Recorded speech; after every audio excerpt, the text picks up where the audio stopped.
அவரே போட்டியிட்டிருந்தால் அவரை போட்டியிடுவதற்கு திமுக தலைவர்களும் திமுக இருக்கக்கூடிய முக்கியமானவர்களும் சம்மதிக்க வைத்திருந்தால் நிச்சயமாக இந்த இம்பாக்டை வந்து கொஞ்சமாச்சும் அவர் குறைச்சிருக்க கூடும். ஏன்னா அந்த சமூகத்தின் அடையாளமாக இருக்கக்கூடிய அந்த தலைவரே நிற்கிறாரு அப்படின்னும் போது அந்த மக்களும் வந்து கொஞ்சம் யோசிக்க தோணும் அவங்களுக்கு.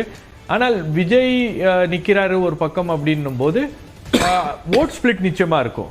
ஆனால் அது இந்த அளவுக்கு டிராஸ்டிக்காக இருக்காது. நீங்கள் பார்த்தீங்கன்னா 44 சீட்ஸில் 23 தொகுதிகள் தாவேக்காக்கு போயிருக்குன்னா இதில் ரெண்டையும் சேர்த்தா ஹையஸ்ட் ஷேர் தாவேக்கா தான் எடுத்திருக்கு.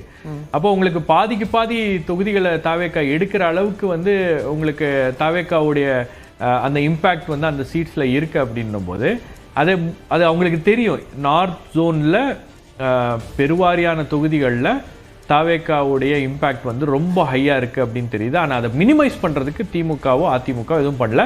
அதிமுக பண்ண ஒரு நல்ல காரியம் அவங்கள பொறுத்த வரைக்கும் என்னென்னா பாமகவோட கூட்டணியில் போய் சேர்ந்ததுனால அந்த இம்பேக்டை வந்து அதிமுகவால் மினிமைஸ் பண்ண முடிஞ்சிச்சு.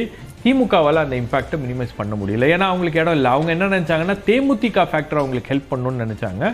பட் எனக்கு தெரியல தேமுதிக ஃபேக்டர் வந்து எந்த அளவுக்கு ஒர்க் அவுட் ஆகிருக்கு. தேமுதிக எவ்வளோ சீட்ஸில் அவங்க ஒரு தொகுதியில முன்னிலை தான். அப்ப தேமுதிக ஒரு தொகுதியில அது பிரேமலதா விஜயகாந்த் தான். அதான் அவங்களுடைய ஓட் கன்வர்ஷன் என்ன இருக்கு, எந்த அளவுக்கு அவங்களுடைய கான்ட்ரிபியூஷன் இருந்திருக்கு இந்த கூட்டணிக்கு அப்படின்னு தெரியல.